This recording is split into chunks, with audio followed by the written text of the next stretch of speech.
Hey guys, it's Matt with Accelerating Alpha.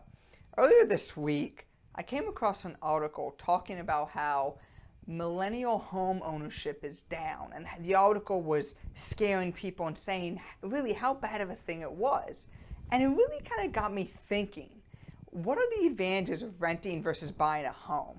Now, there's a whole lot of other great videos on this concept, so I don't want to go into a whole lot of details, especially when it comes to the numbers. You can find a whole host of articles and videos on that by doing a quick YouTube search.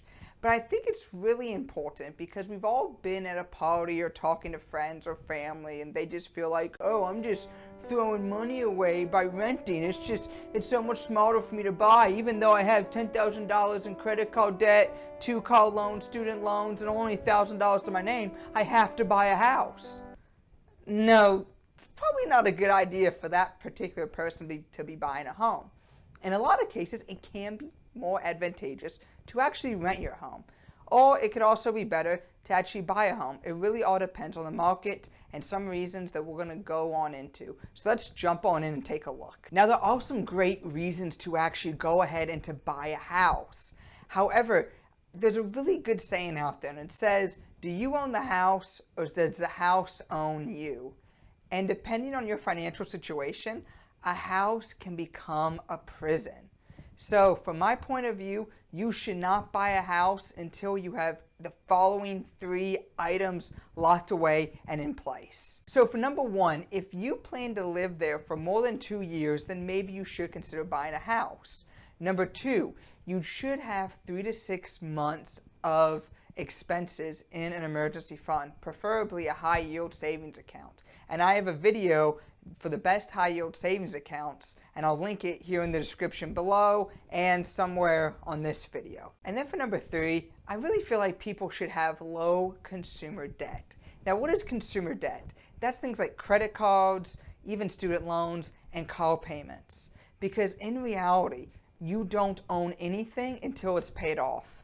The bank can come take your car, it can come take your house, and I guess it can't take your degree. I almost said that, but it can take the other things. So keep that in mind.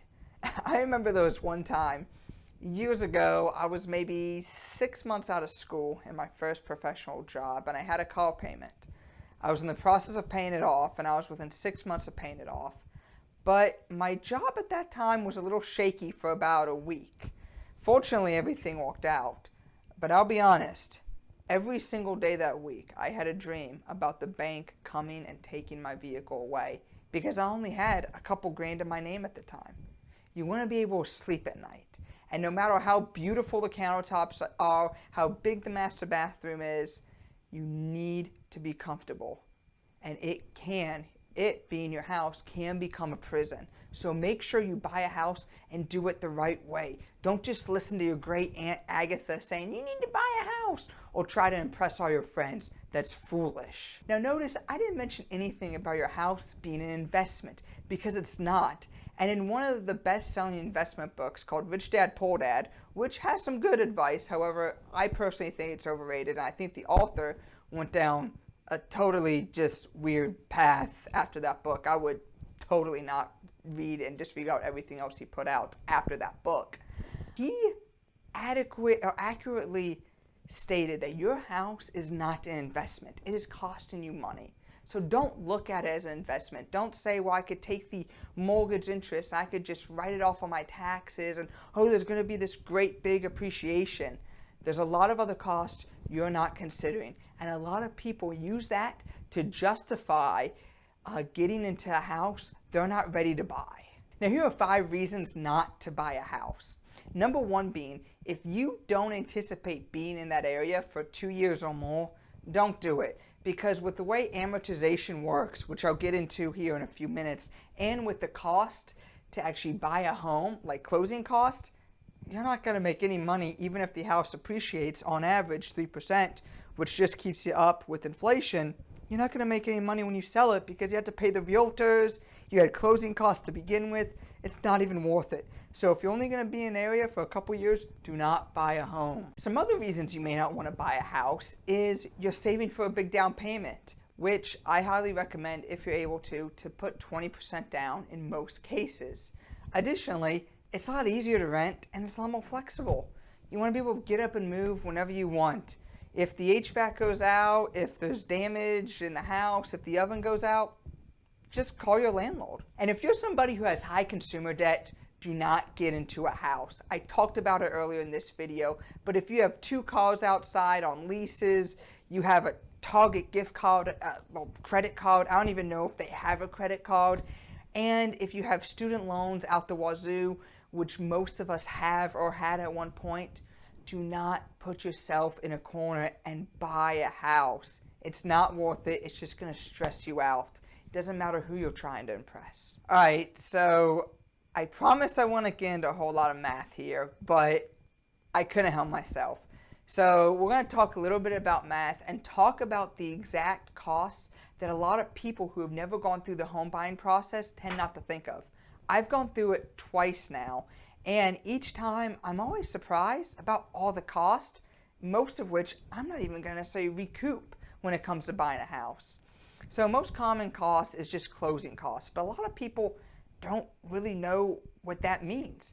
That could be things like the loan origination fee, which is how the bank essentially gets paid, or how much you pay the bank and the underwriters to actually go through, process your application, and give you your loan.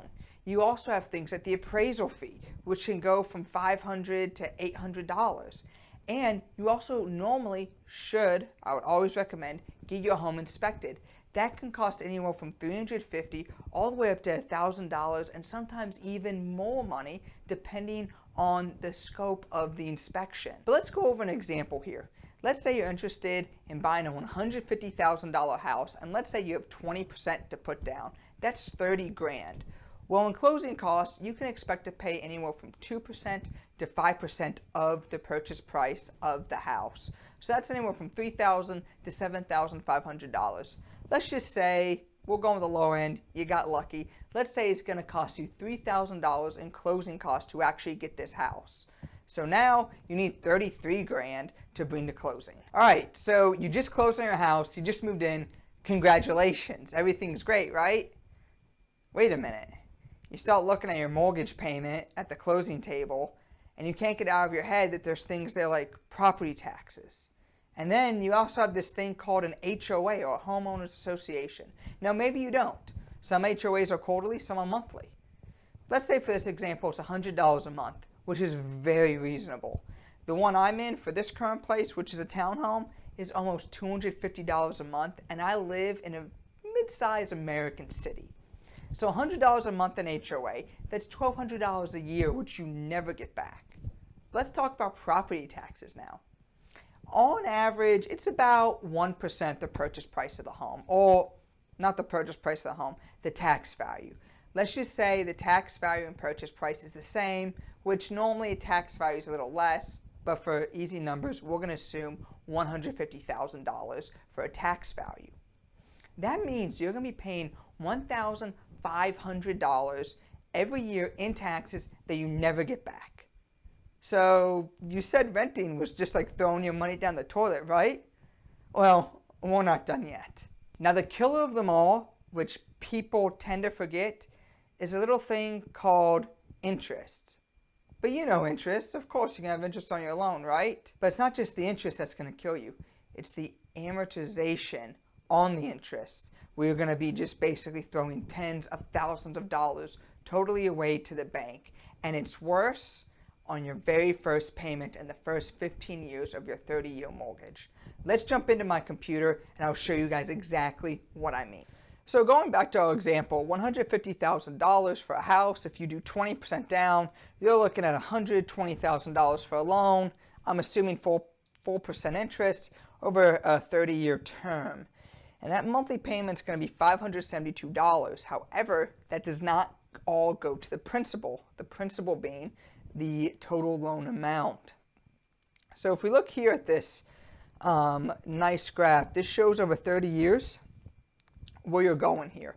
And you see in the light blue, that's the interest you're paying per year. And the dark blue is the principal you're paying per year. And as you can see, it's not until 2033 where it looks like you pay Yeah, it looks like you pay more principal than you do interest. So it's going to take you 13 years, really, until your payments are mostly going to your principal. For the first 13 years, they're mostly going to the bank. And if we scroll down here and look at the monthly amortization, look at your first payment, in this case, February of 2020, $172 are going to the principal, and a whopping $400 is going to interest in your first payment. You're not even making a dent. Look at this. 1 year later, all the way down to February of 2021, your $120,000 loan is only down to $117,000, barely. It's still practically at $118,000, but yet you've paid all this interest right here: $400, $399, $395. Guys, the bank is making a killing on these mortgages. So with everything in there, your closing costs, your repairs, the interest, the HOA, the property taxes, it's all listed right here. I probably missed some of it. You're looking at $9,975 every year just being thrown completely out the window, guys. So with that in mind, is renting really that bad?